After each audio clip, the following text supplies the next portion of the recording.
Welcome to the Dean's Roundtable podcast series with Bridget Johnson.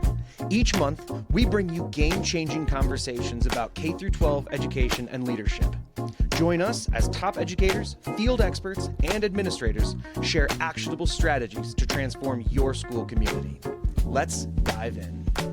Welcome to the Dean's Roundtable podcast. I'm Bridget Johnson, the founder of the Dean's Roundtable, a space created for student life professionals to connect, learn, share, and grow together.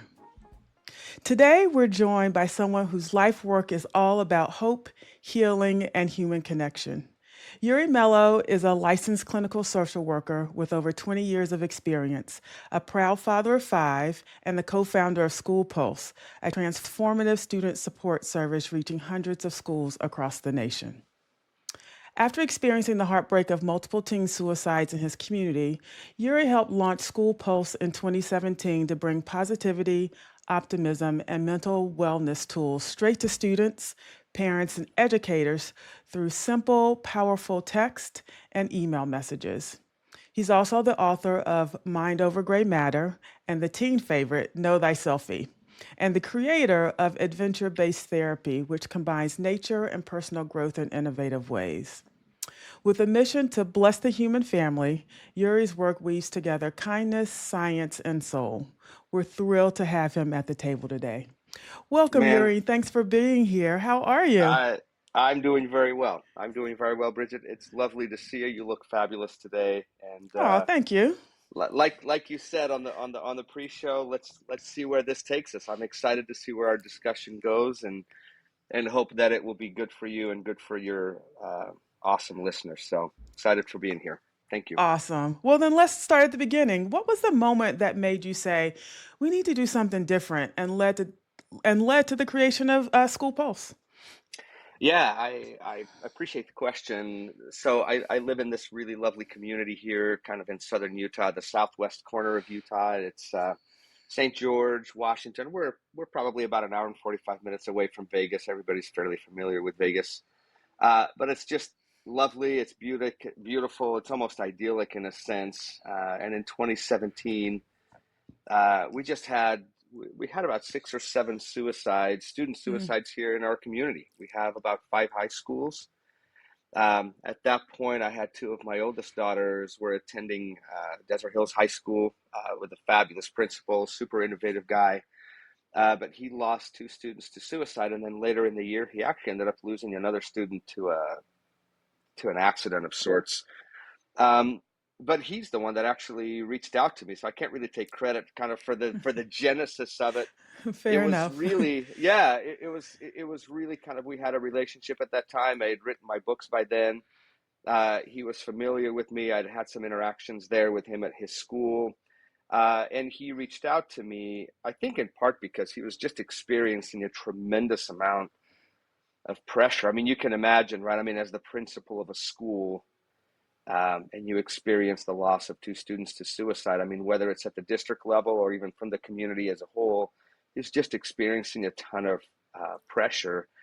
And to be honest, he said to me, like, I feel like all I really have at my disposal are reactive tools, reactive strategies, instead of what he was idealizing was something a little bit more, definitely more proactive, right? Definitely more focused on prevention, definitely more focused on becoming aware of just how his students were doing. And so him and I kind of began this series of, early morning mastermind, whatever we want to call it, right, meetings where we would just kind of discuss, what can we do? Can we create more resources? What can we create an app? And at that point, it was very, very nebulous. At that point, we didn't really know what we wanted to do. And then later on, I met with Trent Staley, who then became the co-founder of School Pulse. And as I kind of discussed this idea, this business idea, he really liked it. He's a software engineer by trade, a genius. And he really liked the concept of attempting to create tech for good. And he suggested, hey, why don't we go ahead and do that? I really like that project. But why don't we do it over text? Why don't we proactively engage students via text? Text is the most utilized way to reach students. It's the easiest way. And that's how we began. I mean, in our very beginnings, Bridget, were, I mean, we would literally send out one little text to students with a little like a little 4-part, like Likert survey of just like, Mm-hmm. how are you doing today? And when the students would respond over text with just one little number, we had these little canned messages that I had created, and we would send those back. And then only about 3 years in, to be honest, I mean, this was, I mean, obviously he was doing his business, I was doing my business, Right. um, and only about 3 years in, uh, Trent said, "Hey, like the students are texting back, like Okay. they're trying to engage back." And at that point, we were not engaging back, right? We were just, I mean, it was just like, "Hey, let's see if we can figure out like what the pulse of the student body is," and that's why we were doing those little questionnaires over text. We would provide some little messages back, but that was kind of the extent of it. And so at that point, we decided, hey, why don't we try to provide a team to actually connect with these teens, right? And to provide support and to see what they're doing and to provide them with tools. And at that point, we had been creating a lot of content Mm-hmm. as well. And I'm kind of the psychology behind the process, or the behind the program. And once we began to provide that live support over text, right, which I think what really made us excited, and especially now, I mean, as I look back, I mean, we've now been talking to schools for almost 8 years. And our hope has always really been to just come to the rescue, right? Honestly, like that's the best word I can think of.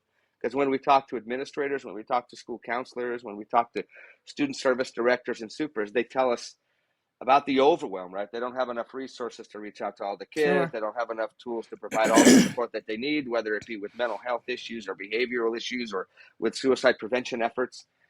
And so what we have created is really a series or a suite of services that demand, I would say, an industry best or the very least from them, and that provide extraordinary support. And so our goal is always to step into a school and immediately multiply their ability to reach out to students, to support students, and that includes beyond school hours, right? I mean, so our service provides service, I mean, support to students from 8 a.m. to midnight throughout the Nice. entire year, through the That's summer, awesome. after school. And so we love it. I mean, and like I said, since then, I mean, we've created other just extraordinary tools. But our goal has always been, and I'll very briefly share this, and then I'll stop talking. But our goal has always been, Bridget. I think I think obviously suicide is a scary topic, right? And Right. other topics, whether it be substance abuse or physical or sexual abuse, and oftentimes we get stuck in that risk factor type conversation. And I'll have to say that our focus has really been to move away from what in psychology we call this kind of medical model of treatment, right? Which really means we wait for crisis, Right. right? And then we intervene, right? Or we Right. hope that those people who are in crisis will reach We'll out and reach out. intervene. Exactly. And so oftentimes we're just a little bit late, right? And so our goal, and this is kind of our positive psychology emphasis, and really kind of our growth mindset emphasis, is really obviously we address risk factors, but our goal has really been to provide schools, to provide students, to provide parents with the kind of psychology, and our psychology is everything, but to provide students with the kind of psychology that will protect them, right? Protect them and insulate them from illness, from suicide, from violence. And right now we are honored and we have been so privileged to do exactly that. Our track record is fabulous. I mean, with probably over 100,000 users that we've had, to the best of our knowledge, Mm-hmm. we've never lost a student to suicide. We've intervened with hundreds and hundreds. We've intervened with students who have been in the midst of abuse, in the midst of violence. We've supported students who themselves have reported to us that they've had homicidal ideation as well as suicidal ideation.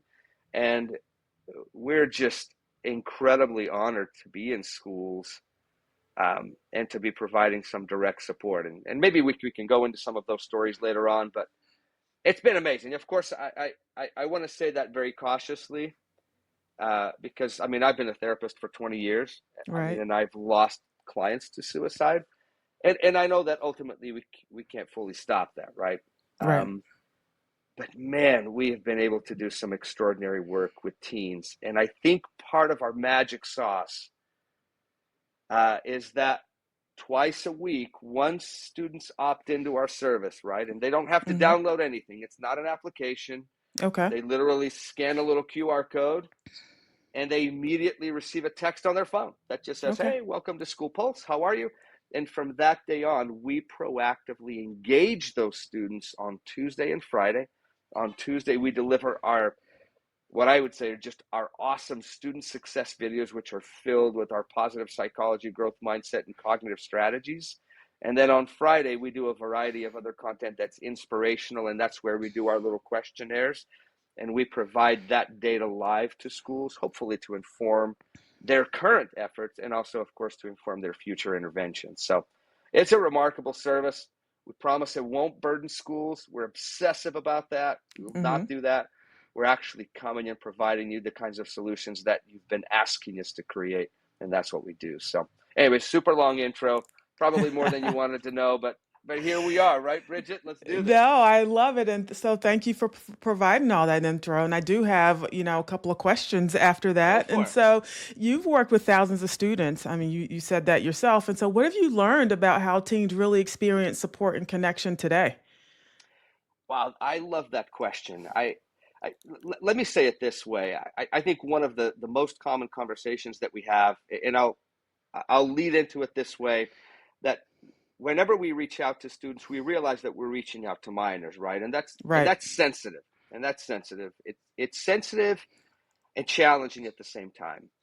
Um, but I think what we have found is after thousands and thousands and thousands, actually probably more than 1 million interactions now, um, but we find that it's very difficult for teens, and I'm sure that you will recognize this as well, but that walk, right, from a classroom or a hallway into the counselor's office is a long It's walk. a It's long just walk. difficult. It's just difficult. And we have lots of students who are fabulous at that, and I applaud them, or that talk to a teacher, or that talk to an administrator, or that talk to a coach. We love that. Like, that's wisdom for teens, no doubt in my mind. But over and over and over, common thread that we see in our messages is students' unwillingness or fear, or sometimes just ignorance, right? Meaning they just don't know, right? Mm-hmm. They're just unwilling to go to a Right. principal or to a counselor because they don't know what to expect, or because they're not even sure if that's what counselors do, right? Or Mm. because they feel like it might be weird, right, for them to talk to a counselor that they then will see in the hallway of the school. And all of those, in a way, become blocks or obstacles to that Mm-hmm. student reaching out for help. And I mean, I'm a parent, I'm a dad of 5, right? I've got Yes. 2 teens and 3 just slightly post teens, right? And I know what that's like. I mean, I know that they're really looking. We as parents want open communication, and our lovely teens, especially our teens, are looking for a little bit more privacy, right? And of course, each Right. teen kind of has its own flavor, and they do things their own way. But Mm-hmm. that's been something that we have been incredibly fortunate, that we feel is probably the most powerful part of our campaign, or leads to the most powerful part of our campaign, is that, like I was telling you, every Tuesday and Friday, we just tap on their shoulder and we just Yeah. go, hey, check this out. Hey, what do you think about this? Hey, look at this. Or you've asked this question. Here's an answer. Mm-hmm. Watch this and tell us what you think. Um, and I would say about 85% of our engagement with students happens as a result of that proactive interaction. And so our big interaction days on our inbox, right, where we Mm-hmm. communicate with our students, is Tuesdays and Fridays, because Okay. that's when we send out students. And so for us, the ability to create some privacy for the student, the ability to be easily accessible, right? Whether they're in the bathroom, or whether they're riding on the bus, or whether they're at home in their closet, wherever they are. Like, the privacy, the easy access, the tapping on the shoulder, I think that's what makes our program fabulous. I think completely unique and innovative. And I think that that's why we get the extraordinary engagement from students, is because we simply go to them instead of passively waiting. I sometimes describe it as passively waiting like a fire extinguisher on the wall, right? That's not us. We're not that.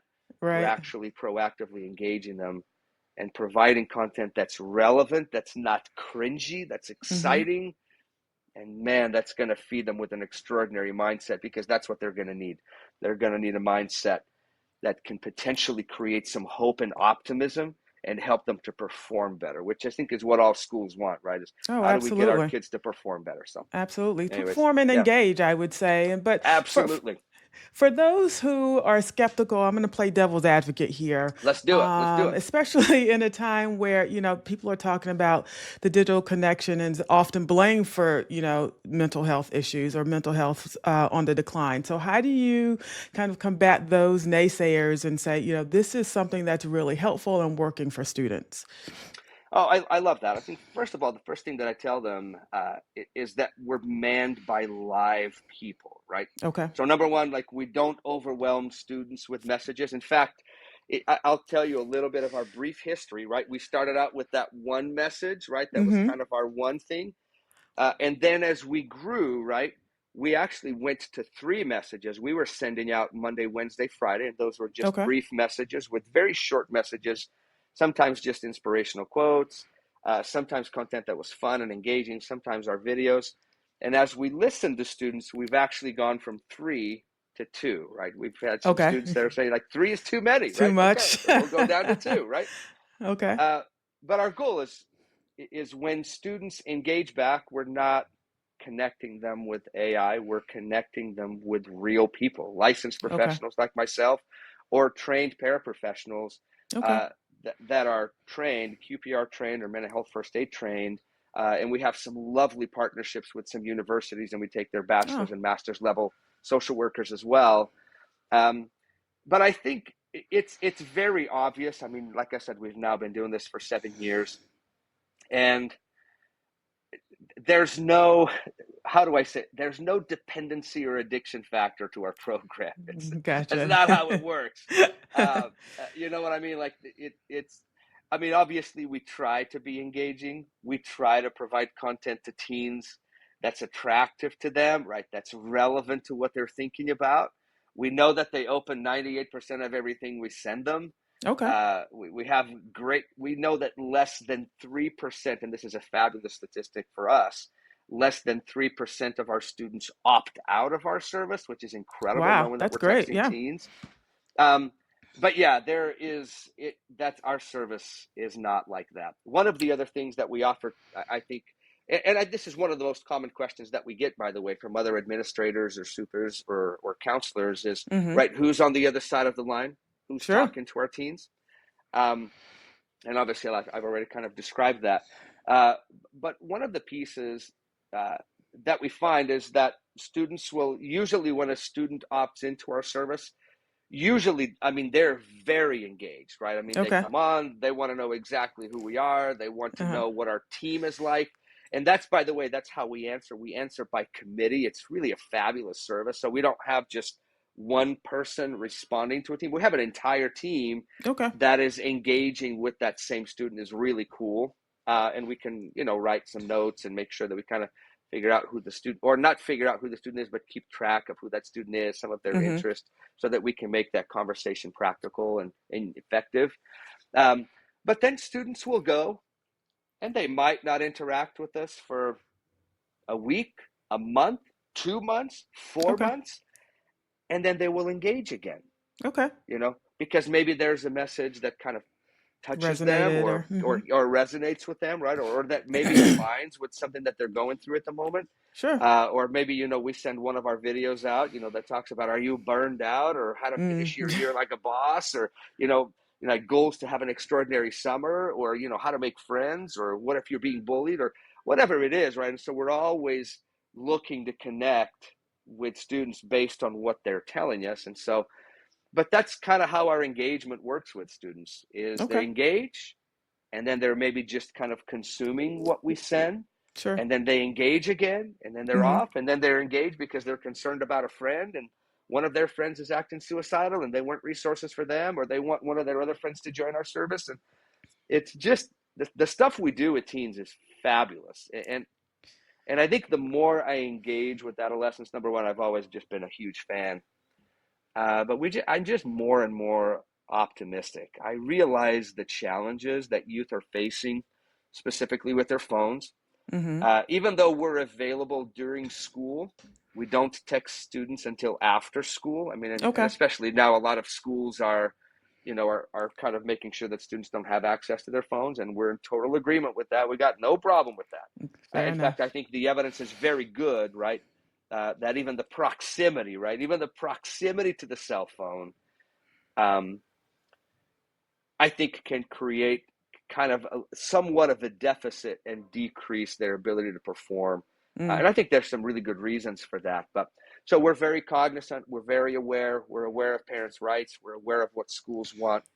And that's actually part of our email campaign, is we're very much believers in parent development as well, and parental support. And that's one of the first things that we do when we walk into a school, is we literally grab the parents' emails and we have a once a week email campaign. Once again, we don't want to overwhelm parents. Sure. Where we deliver our student success videos that are short, but that parents can use with their own children, and they do, and it's fabulous and it's easy. And so that's one of the things, and then I think in part because we want to be completely transparent, but we really want to provide parents with awesome tools that they can utilize with their teens that can help them, like you said, to be engaged where they are, right? And to help them succeed socially, academically, in their relationships. Like, that's what we want. And those are the protective factors that we want to strengthen in those students. So, yeah. I love that question. I'm glad that you asked it, because that's a really critical one. Thanks. I appreciate that. So, one of the things I'm curious about is pre and post COVID, and even during COVID, like what did the engagement change? Did your strategy change? And did you have certain different goals? I'm really curious as to how that looked for you all. I think probably the main thing that we got, so when we send out our text to kids, especially the Friday one, which is when we do our questionnaire. So we have four specific questionnaires that we rotate. So we usually send out one questionnaire 1 week, and then we have inspirational content, then another questionnaire. And those questionnaires revolve throughout the entire year, and then we provide that data to the schools. But we measure four specific things, and these are things that, as we've communicated with schools, this is what they've told us. Like, we want to know what our students are feeling in this specific area, right? Right. So one of them is we measure their perception of the school culture, right? The school atmosphere, like how the student feels about their school. Number two, we measure their academic effort, not success, but their academic effort, how they feel like they're trying. The other one is a general wellness one, just from really sad to really happy. Once again, 4-point Likert scale, very simple. And then a confidence scale. And that's really the closest that we come to kind of an anxiety. We really go from really nervous to confident. That's kind of our scale. And then we provide that data to the school. And probably one of the main things that we saw specifically pre and post COVID was a significant increase in anxiety. I would say about 15 points, so about 15% higher. I would say that the sadness, kind of our general wellness, actually stayed pretty steady, even though the CDC numbers, report that this is an incredible number, about 60%, especially of our young ladies, report feeling persistently sad this last year, with about 30% seriously thinking about suicide or having suicidal ideation. And that's about 25% of all students as well. So I think we have some really severe numbers that I think have prompted some action, which I'm really happy about. But that's probably one of the things that we saw. Specifically from schools, I would say that was a challenging time for schools. I feel like that was an incredibly challenging time for schools. Where schools, in our interaction with schools has been very unique. I feel like schools sometimes, the gentleman that I spoke to you about before, that principal, that we kind of had that Genesis moment with him. I feel like he's just an incredibly innovative and open principal and is willing. Um, but I think in part because schools are, I think, bombarded by so much information. Um, it's really difficult. It's really difficult to gain the trust of a school. We have found, and rightly so, right? I think we're dealing with, like I said, with minors, which is challenging. I understand why people are cautious. Mm-hmm. Um, and so it was challenging. It was challenging to get into a school. It was challenging to get into a district. Even though we had a lot of programs who absolutely loved what we were doing, they were literally offering grants for us to go into schools. And even with grants, sometimes schools were just like, I don't know, like Yeah. it's Sure. very challenging, very challenging. In part, I think because, you know, I imagine that sometimes, whether it's at the administrator level, at the counselor level, or at the teacher level, schools don't want to feel like they have to just do, one more thing, right? Like, oh, this Right. is just one more thing that we're going to do, or we're going to do for a year and then dump it. And so I think I recognize the reticence, right, that schools have. And we've done everything in our power, I think, to address those issues, to address those concerns, to try to do it in a way that does not feel like it's just one more thing, but a way that we can come, they can plug, they can play, and they can walk away and go about their business and let us do our business and truly come to support their mission and their objectives. So that's kind of our dream. Our Mm-hmm. idealistic vision is we're going to come, we're going to give you the best, we're going to require the least from you, and we're going to offer like real value to your students, to your parents, and to the faculty that are kind of promoting these services. So yeah, Okay. it's a little bit of Okay. what we do, but Fair enough. I appreciate that. So you describe your mission as blessing the human family. yes. What does that mean to you in practice day to day? Oh, I've never been asked that. But I really love that. I have to say that from in my own personal life, I definitely have some spiritual roots. That's become quite the significant part of my own life. Mm-hmm. Um, And to be honest, and whether that's kind of a religious affiliation for students or not, one of those protective factors that we're a fan of, or that we try to promote to parents and to students, is their willingness to just be engaged, right? Whether Mm-hmm. it's in a team, whether it's in a civic opportunity, a community opportunity, a religious opportunity. I think the data is absolutely fabulous when it comes to that engagement and a student's wellness and a student's ability to have networks that are protective and that help them. Um, but let me get back to your question. This concept of blessing the human family, right? Mm-hmm. Um, how would I answer that?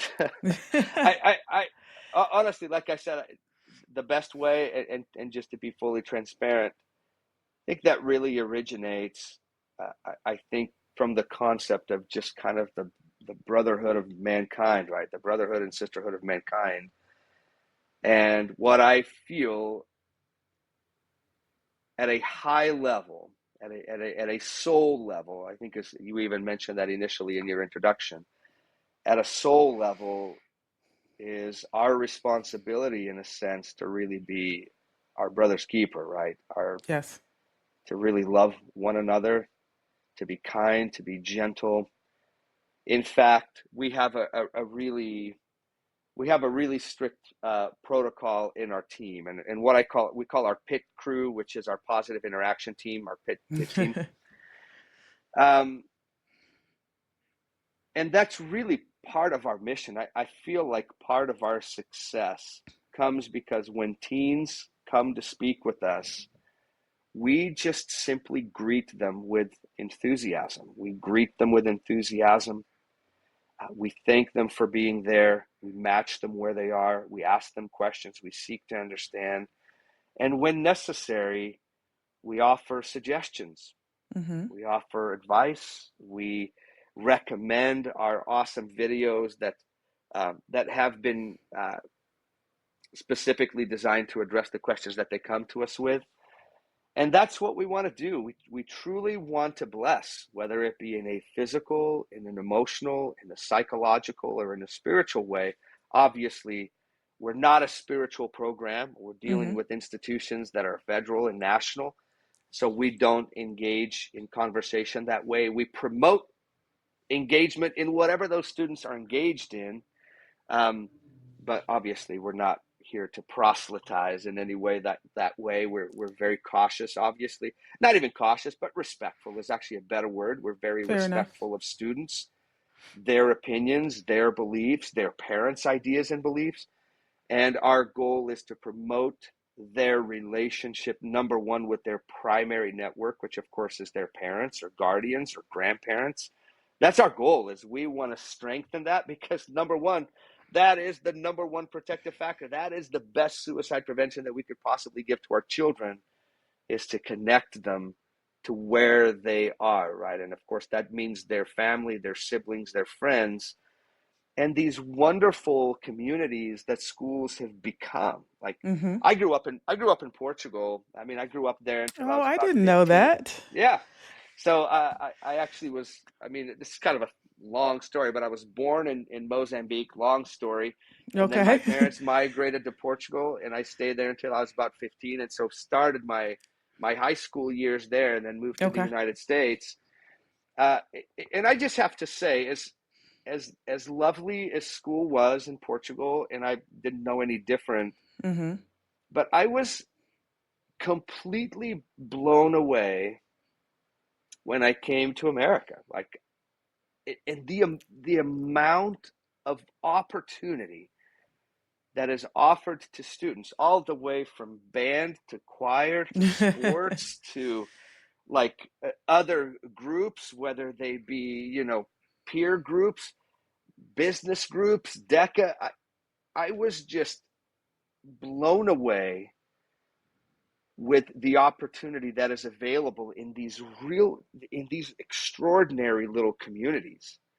Uh, and I think the more that I'm involved in that, and that I've seen my children involved, the more impressed I am Mm. with that. And I'm sure that there's lots of things that are wrong and that we can do, and the educational system is broken, blah, blah, blah, blah, blah. But man, the reality is there are so many things that are right, and that are really exceptional, like exceptional. Okay. And so our goal, I think in our program specifically, right, is to constantly encourage, right, Mm-hmm. their engagement with their primary network, with their community at school, Sure. right, and then of course with the people and the professionals at school. Right. Not only because those act as protective factors, but because on a positive psychology end, we want to enhance, to bless, right, the Mm-hmm. human family. Like, we truly want them to experience more joy, more happiness, more meaning, more purpose, and more flourishing. Like, Yeah. we're on, like I said, sometimes we focus on how depressed are our kids, how anxious are our kids, how many kids are taking their life, how many school shootings there exist, and we're very aware of that. It just happens that our approach is really coming at them from a very positive psychology perspective, right? Yeah. Instead of just kind of that diagnostic, more clinical side of therapy, which is honestly, it's kind of outside of our scope a little bit. Like, that's not really where we do. And so, anyways, it was a little bit all over the place on that answer. I hope I got That's to where you were headed. it's all good. I did. And so I love that you're talking about and kind of keep going back to engagement, connection, and relationship. I think those are so important. I think schools are really starting to realize that now. So I'm going to switch gears just a little bit. I want to Let's talk go. about some of the things that you've created. So you have that book, Know Thy Selfie, which I love the title. What inspired it, and how do you help teens build a deeper sense of identity and self-awareness? Okay, so part of my work, and I still do it. I mean, I'm still a therapist. I've been doing it for 20 years. And one of the things that I did develop, I mean, other people, I can't like say that I developed that per se, but I live in St. George. In St. George, Utah, it is like literally a little rock climbing mecca. And most people don't even know that. But I mean, within like, I don't know, 5 or 6 miles of St. George, Mm-hmm. I mean, it's just world class climbing, and I began to climb early on in my career. And I thought to myself, man, I have to find, this is just awesome. Like, I need to bring people out here to do this. And how fun was that, right? I mean, Yeah. it's wonderful to sit across from somebody, on a couch and talk about their life and the wonderful things that they want to do. And I absolutely love the process of therapy. Mm-hmm. But taking people climbing and bouldering and adventuring it's like my 3-in-1 approach, right? We're Okay. doing some therapy, but on top of that, man, we're going to do a fabulous activity. You're going to learn something that you can engage in your entire life. It's going to make your life flourish. It's going to give you some excitement. And as a result of this kind of adventure-based therapy, Mm-hmm. it's just connected me to teens so much. Okay. Like, I mean, I take adults too. I mean, we go climb, we do all sorts of cool adventures with parents and with teens and adults. But I would say probably, 70 to 80% of my clientele, at least that was involved in adventure-based therapy, Mm-hmm. was adolescents. And Okay. after you visit with people for thousands and thousands of hours, and you listen to their tragedy and their dreams and their wishes and their desires, I feel like you begin to get a sense, and you don't have to be a rocket science to figure this out in a way, but you begin to get a real sense for people. And I Mm. feel like my mind just filled up over the years with just ideas and stories uh, and experiences, that almost kind of became my little therapeutic tools. And so know thyself, right? Tips, tricks, and tools for an awesome life is kind of the subtitle to that, is really just me taking all of this stuff and just Mm-hmm. like purging it, right? Okay. In a way that hopefully is really easy for teens to listen. So that book Okay. itself has lots of chapters, but the chapters are about a page and a half, Okay. sometimes 2 pages. So it's something that a teen, let's just say I don't know why I keep talking about the bathroom, but let's just say they're chilling in their room, it's something they can almost open anywhere, Mm-hmm. right? And open to any chapter, and they can begin to read right there. And each chapter almost lives by itself. Love it. So it's real simple, real easy. And once again, it's really based on questions that they're having, based on concern that they're dealing with. Mm-hmm. And so this book, in that what I feel is a really fun way, a really easy way to read and engage, they can just pick, they can look at it by topic, they can look at it by, something that maybe even connects with them where they are at the moment. And that's really what Know Thyself is really just a compilation of just these strategies, these skills, these cognitive ideas, growth mindset concepts, these positive psychology ideas that have been proven to work, right? They're proven to elevate our mind, prove to elevate our mood. And we've just kind of put them together in these tiny little chapters. And I Okay. have to say, my mom, I think, has always been a writer. Mm-hmm. And so I think in some way there was a little bit of a seed planted. I think in my mind, I always wanted to write. I don't even know if I knew that, but it was such a challenging but joyful process for me. Like, it's probably one of the most meaningful things I've ever done in my life was to write. Oh wow. It was Okay. so That's awesome. challenging, but it was so good for me. I don't know how else to say it, but and I think it's been good for others, which is good too. And the videos that we do, and I'll share those with you, and you can share them with your listeners, and are really almost a little bit of an extension of that. And you'll see the way Okay. that we create our videos. We've put together the most comprehensive mental health resource for teens in the world. I know that sounds super cliche and like, oh my gosh, really, Yuri, the world? It really is. Like, there's Okay. nothing out there that even comes close to that. And we've just Cool. organized it extremely well. Mm-hmm. But as you look at those videos and the videos that we share with the schools, you'll see a little bit in that format, that idea that was kind of born in my book, Know Thyself. You have just these very short, topical, based on students' questions, and we Uh-huh. just try to address it in a really fun and exciting way, that provides them with real practical advice that they could leave and utilize in their life immediately. So And that's definitely what we need, practical advice, right? Something that we exactly, can it's kind of got to be, grab it's got onto to be pragmatic. immediately. It's got to be pragmatic. So, a lot of our listeners are school leaders. What advice do you have for educators trying to build authentic, proactive support systems for their students? I think my guess is that the large majority of them are already doing it. And of course, this varies, right? I mean, I feel like lots of administrators that we've met with, uh, I mean, are immediately, they're like, yes, this is what I want. This is what I'm looking for. They're Mm-hmm. already doing extraordinary things, where it be peer-based initiatives, or they have Okay. other programs that they're utilizing already. And then we have others, who themselves, I'm sure, probably overwhelmed. Their inbox is overflowing. They're walking around with two cell phones, uh, and that sometimes, or maybe they're even just getting started. And I guess what I would say to them is,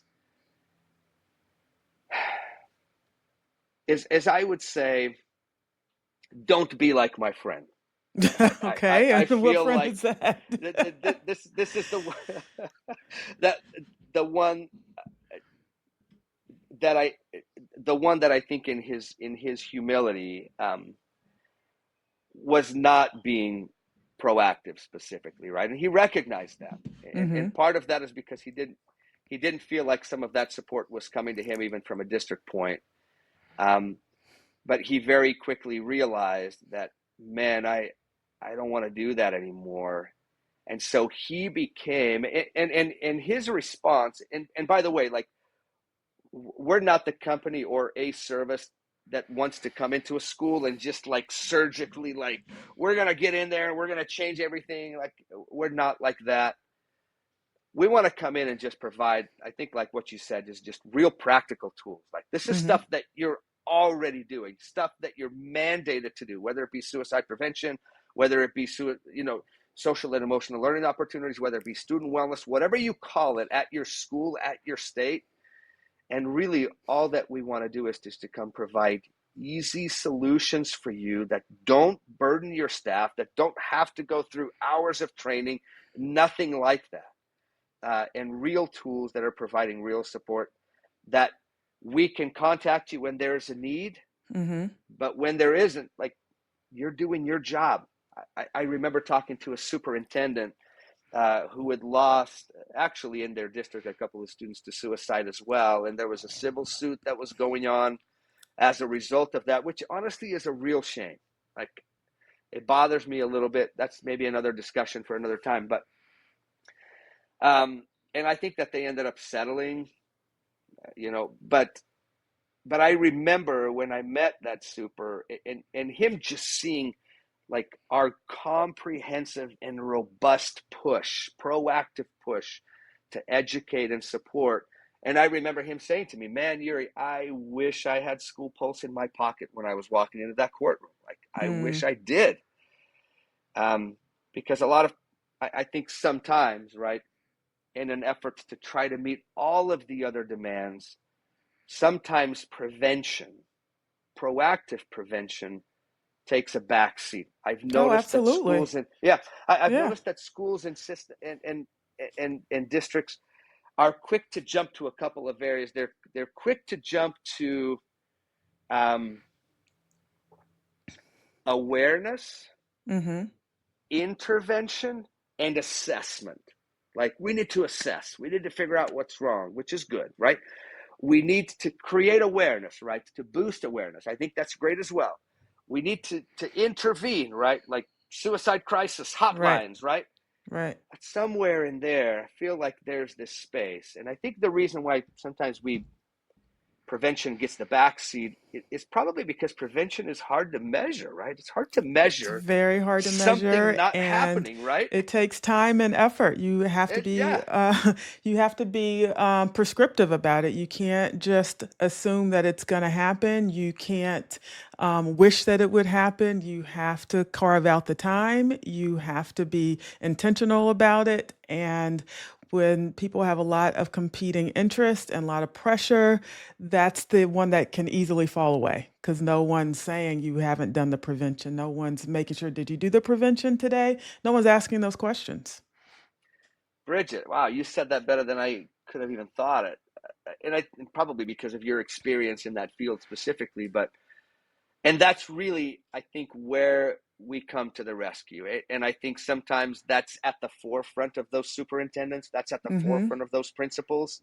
That's at the forefront of those student service directors and your school counselors, especially. But sometimes it isn't. And that's okay. And that's okay. I think what we're trying to do is I just can't imagine. I mean, beyond, say, a school shooting, but the loss of a student, I can't. I mean, the impact that has in a school environment is just tragic. It's dramatic. It is. And, Absolutely. and so I think I would say to a principal, I guess I would say, trust the process. Find something that fits within your school, that fits within your district, that is easy to use for your teachers. If some of your teachers are the ones that sometimes are proliferating this content or are presenting this information, have content for them that helps them to feel confident, because teachers aren't necessarily experts in mental health, right? And I Right. think that's one of the reasons why we've created our content in the way that we have, is honestly so that teachers can literally press play. I mean, they can have a discussion if they want, but we want to give them something that is easy, that doesn't require any training at all, Mm. but that provides those students with the most extraordinary and just inspiring content in this planet, but that's not going to burden and take time away from a classroom. So we really try to be cognizant of just schools and what they don't want to do, what teachers and counselors and administrators are complaining about, and we want to make sure that we're providing solutions that don't create more hassle or more dissatisfaction for them. We really try hard to do that. So Gotcha. yeah. What's one of the most surprising or moving responses you've received from a student who's engaged with School Pulse? So many. I I think, well, just the other day I was doing another podcast interview. Um, I'll share one from both ends. Okay. One is to say we have hundreds of pages of students thanking us. I adore teens. I hope that doesn't sound weird. I just love them, because I find that when we meet them with kindness, gentleness, enthusiasm, I mean, we just have pages and pages of students telling us, I mean, just simple things, right? Like, thank you. Like, thanks for taking the time. Thanks for listening to me. Thanks for talking to me. I loved that. I appreciate this. I, I mean, just, we love that. Um, on the negative side of things, and I say negative meaning more on the suffering side of things, right? I mean, we have students who, from hour one, like a student, like sometimes I'll do virtual assemblies, right? Mm-hmm. And we'll have 200 or 300 or 400 students who will join our service immediately, right? Because, the schools are promoting it and it's kind of fun. And we're talking sometimes in a matter of seconds, right? A student will join, and they're asking, oh, is this AI? Is this a bot? Is this a real Uh-huh. person? And the moment that they hear that it's a real person, the moment that they realize that it's anonymous and that it's private, they will immediately jump into, life is not good. Mm. Life's not good. I'm not doing well. I struggle here. I struggle there. And it's just interesting to me. And of course, this isn't everybody, Sure. but it's a significant percentage of students that once they realize that it's private, that it's easy to access, and that it's anonymous to them, how easy it is for them to just open up and to Mm. talk about. And for me, what I tell administrators is, whatever we talk about, we can begin to control. Whatever we don't talk about, ultimately controls us. And just the ability to converse with a supportive person is a de-escalation in and of itself. And it absolutely is. We've seen it and proved it a million times. But that's one of the things that always surprises me, is how quick students are willing to jump into a struggle or a challenge that they're facing. And just how grateful they are for just some simple words of support, just a kind and gentle response, some encouraging words like, man, we got you. Like, thank you so much for sharing that with us. It's really remarkable, all the way from, everything you can imagine, right? From kids, right, who are just actively struggling. They're sad. Their parents are divorcing. They're abusing substances. They're dealing with their own suicidal ideation, their own self-harm, whatever it is. Also, all the way to the other end, and this, man, we have so many just unbelievable, like Nobel Prize winning stories in my mind, right? But one of the ones that's been one of the most significant ones, I remember a student that was actually very active with us in our sub meeting. Whenever we engaged the student, they would engage back. Okay. But they were incredibly inappropriate. They were mean. Okay. They were offensive. And we're talking, that actually that happens fairly often, right? Students will come on and they're just like kind of inappropriate. Okay.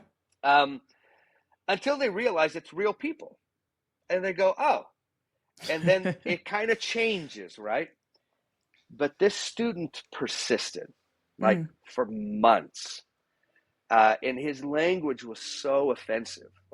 And I remember, meeting with my team, right, who was affected. If they were affected by this student, because, he would just, say, sexually inappropriate things, mean things, cruel things, anyways, racist things, all sorts of things. And I remember having this conversation with our team, who at one point thought, maybe we should just disconnect this student from the service, because we're not doing any good, right? Yeah. And he's kind of impacting our team a little bit in a negative way. And as a team, we decided that we would not do that, right? And as a team, we decided we're just going to continue promoting goodness, sending goodness to this student. And obviously, we trained our team to just say, hey, we're just here for you. Whenever if we can ever help, let us know, right? Okay. And we would just provide that little by little. And we didn't, by the way, this isn't one of those amazing stories, like a big turnaround, but it was about a 20% turnaround. Okay. Where we began to see a little bit of positive engagement. Every once in a while, he would come toward the positive and then go back to some of that negative. Okay. But the reason why that matters, I feel, is because, especially when we talk about school shootings, right, and just some of the tremendous tragedies that we're seeing in this country and throughout the world too, right? But is a lot of times we see kids who are in that place, right? They're angry, they're bitter, they're sad, they're depressed. I heard a statistic the other day that 80% of students who were involved in school shootings were suicidal themselves. And that actually makes sense. If you kind of reasonably think through that, right?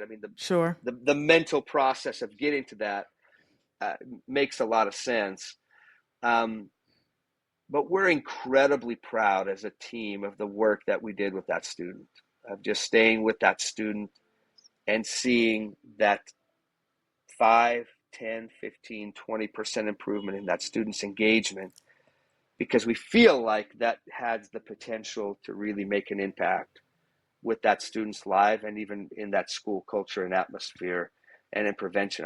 We've had students, there was a shooting, I think in Wisconsin in December, a school shooting there at a middle school. And I kid you not, this is going to sound really fantastic, and I promise it's not. But in another school in Wisconsin that we were supporting, we had a student that same day who themselves reported some homicidal ideation. And we were able to support that student. And we were able to provide support, to provide resources, and more importantly, we were able to connect that student to the professionals at the school. And so everybody knows about this other school, right, where the Right. shooting occurred. And I always say this is the school that nobody has heard of, right? There you go. Because nothing And happened. that's Because and nothing you don't happened. want anything to happen.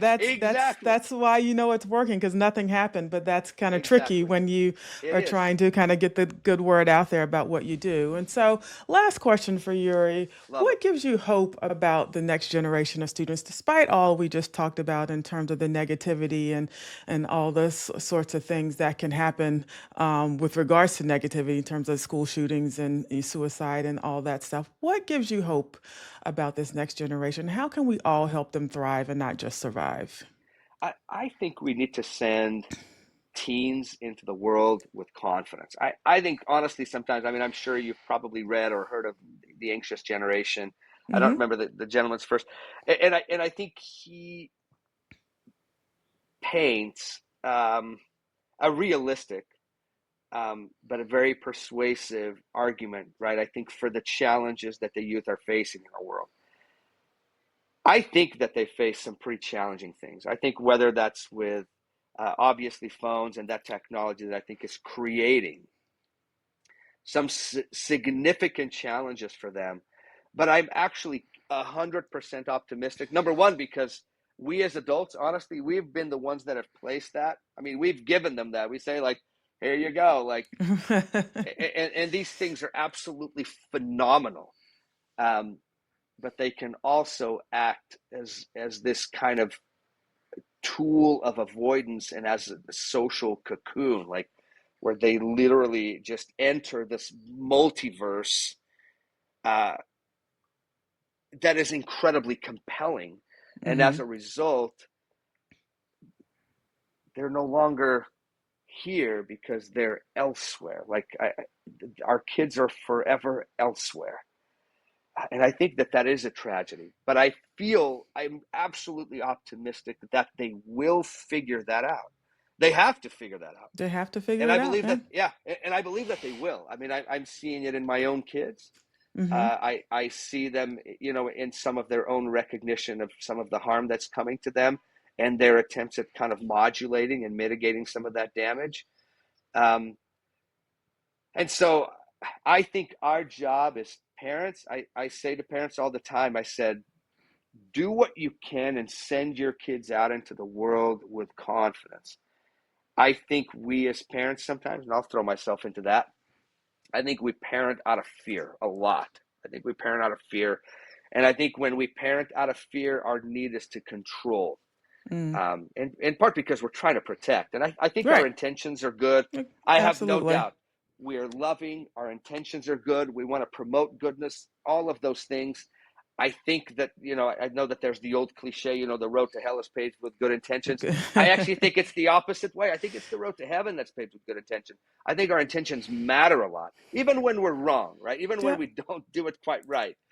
Um, but I think that's one thing that I would say to parents is send them out into the world with confidence and communicate that like in your words, Mm-hmm. um, instead of just filling them with anxiety and fear. I feel like sometimes we do that too much. And I so agree. for me, I'm like over the moon optimistic about our kids. And I think the more I've engaged with them, not just in individual therapy or in other organizations that I'm involved, whether it be civically or in communities or religiously, or the millions of chats that I've now seen with teens, I just think they're absolutely phenomenal. I'm inspired by them. I think I'm a better person as a result of them. Sure. I think they keep me, I, I think they make me a better person, just more inspired, more optimistic. And so I know that they're going to do well. And part of that is through my own lived experience. Mm-hmm. And part of that is because I just happen to be in the lives of so many of them, and I just think they're the greatest. They're the Well, greatest there is. That's awesome. And I think they're the Yeah, greatest too. And so we're yeah. going to, as we think about wrapping up here, I'm going to do two things. One is little bit of a new segment for us. It's a lightning round. So I'm going to ask you Oh, three questions I'm that you scared. answer quickly. No, no, I'm no, kind of no need to nervous. be scared. Just so that we can get to know you a little bit. And then we're going Love to it. talk about how people can get in touch with you in School Pulse. And then You bet. we'll call it a day. And so, I all love it. right, first question for you. What's your go-to feel-good song when you need a mood boost? Oh my gosh. Okay, I gotta tell you, I love um I love 21 Pilots. It was actually Okay. introduced to me by my son. He kind of got on this like 21 Pilots kick. And Mm-hmm. the more that I listened to them, I was like, oh my gosh, these guys are incredible. They're just so like, anyways, so creative.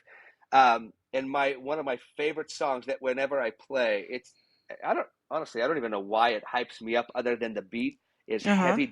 Heavy Dirty Soul. It's a great Okay. song, great beat. I love it. I mean, that's one of Nice. them. I've got a million of them, but that's the first one that came to mind. Heavy Dirty L- Soul by 21 Pilots. Awesome. All right. So if you could text one message to every teenager in the country, what would it say? Oh my gosh.